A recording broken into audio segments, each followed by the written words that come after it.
High বন্ধুরা, আসসালামু আলাইকুম। এই মুহূর্তে আপনারা দেখতেছেন এসিটেক বাংলা ইউটিউব চ্যানেল, আর আমি আপনাদের সাথে আছি মোহাম্মদ হাবিব, কাতার প্রবাসী। এখন আমি আপনাদের দেখাবো air conditioner copper pipe size. এখানে আমি লিখছি টন, আর এখানে লিখছি সাকশন, এখানে discharge. Ton, suction, discharge. 1 ton এসির জন্য সাকশন ডিসচার্জ, সাকশন 1/2, ডিসচার্জ 1/4, আর 1.5 সমান সমান, অর্থাৎ 1.5 টন এসির জন্য 1/2 বা 5/8 সাকশন, ডিসচার্জ 1/4 বা 3/8। 2 টন সাকশন 5/8, ডিসচার্জ 3/8 পাইপ। 2.5 সমান সমান টন, অর্থাৎ 2.5 ton suction pipe 5/8, discharge pipe 3/8। 3 ton অর্থাৎ 3 ton 3/4 suction, discharge 3/8।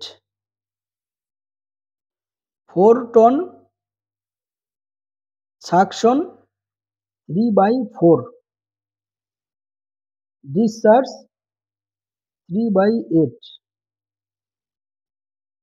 5 ton suction 7/8, আর ডিসচার্জ 1/2।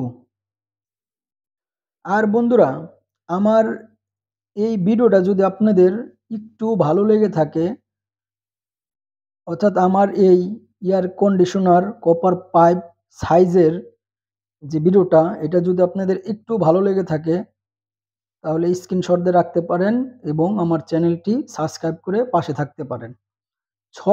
6 টনের জন্য, অর্থাৎ 6 টনের জন্য সাকশন পাইপ 7/8, আর ডিসচার্জ 1/2।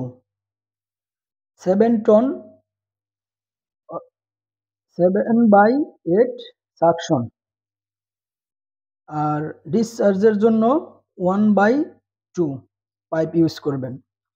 আর 8 টন 11/8, অর্থাৎ 11/8 সাকশনের জন্য, আর ডিসচার্জের জন্য 5/8।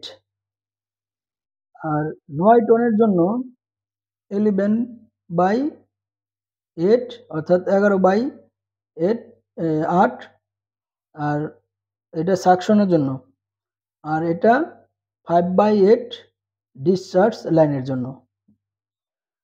আর 10 অর্থাৎ 10 টন সমান সমান যে সাকশন পাইপ 11/8 সাকশনের জন্য, আর ডিসচার্জের জন্য 5/8 ইঞ্চ। মানে এই সাইজের 1 টন থেকে 10 ton air conditioner copper pipe size এখানে আমি আপনাদের জন্য দিয়েছি।